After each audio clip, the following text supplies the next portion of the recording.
السلام علیکم ورحمۃ اللہ وبرکاتہ۔ سامعین محترم، اللہ تبارک و تعالیٰ نے حضرت آدم علیہ السلام کو جب اس روئے زمین پر اتارا تو سب سے پہلے حضرت آدم علیہ السلام کو اشیاء کے نام سکھائے۔ اللہ تبارک و تعالیٰ فرماتے ہیں وَعَلَّمَ آدَمَ الْأَسْمَاءَ كُلَّهَا کہ ہم نے آدم علیہ السلام کو تمام نام سکھائے، اور پھر اللہ تبارک و تعالیٰ نے ان اشیاء کو فرشتوں کے سامنے پیش کیا اور فرمایا فَانبِئُونِی بِأَسْمَاءِ هَؤُلَاءِ إِن كُنتُم صَادِقِینَ، اگر تم سچے ہو تو ان اشیاء کے نام بتاؤ۔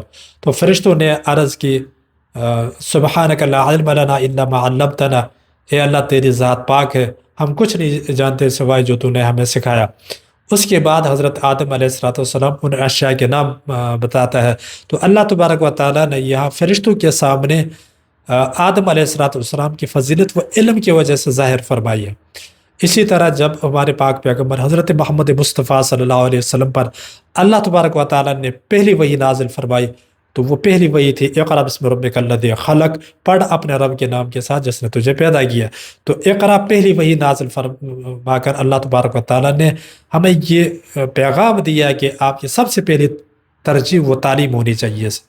لیکن بدقسمتی کے ساتھ ہماری ریاست اور ہمارے محکمہ تعلیم نے جتنا کھلواڑ تعلیم کے ساتھ کیا شاید کسی کے ساتھ کیا ہو۔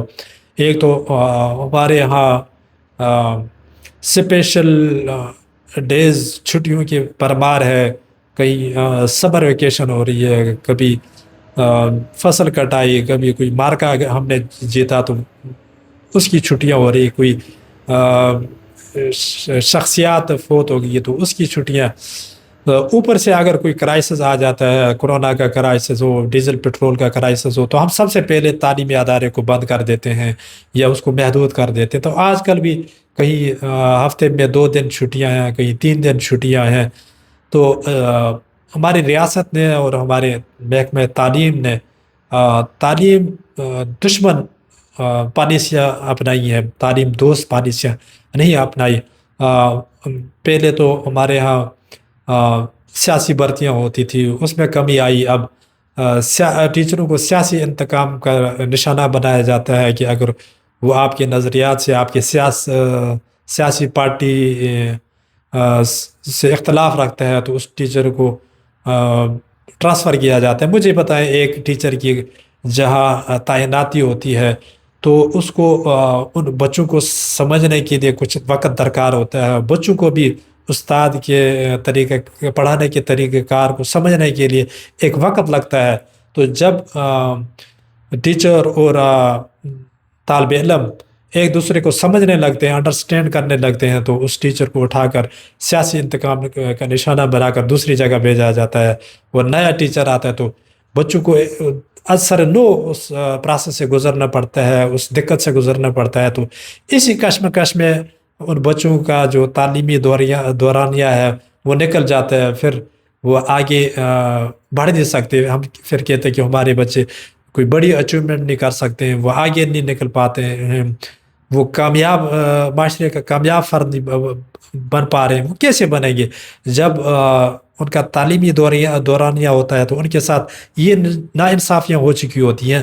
تو ہمیں تعلیم کو سنجیدہ لینا چاہیے اور تعلیم دوست پالیسیاں بنانی چاہیے، یا یہ وہ والی صورتحال ہونی چاہیے کہ وہ ایک طالب علم تھا تو وہ جب ایک ادارے سے دوسرے ادارے میں پڑھنے کے لیے جاتا ہے تو ایک دفعہ سابقہ استاد سے اس کی ملاقات ہوتی ہے، تو اس سابقہ استاد اس سے پوچھتا ہے کہ کیسی تعلیم ہے وہاں، آپ کی تعلیم کیسی چل رہی ہے؟ تو وہ طالب علم کہتا ہے کہ جس دن ہم ہوتے ہیں اس دن استاد نہیں ہوتا ہے، جس دن استاد ہوتا ہے تو اس دن ہم نہیں ہوتے ہیں، جس دن ہم دونوں ہوتے ہیں یعنی استاد بھی ہوتا ہے اور طالب علم بھی ہوتے ہیں تو اس دن سنڈے ہوتا ہے۔ تو وہی سچویشن ہمارے محکمہ تعلیم کی ہے اور ہمارے تعلیمی اداروں کی ہے۔ تو ہمیں تعلیم دوست پالیسیاں اپنانی چاہیے۔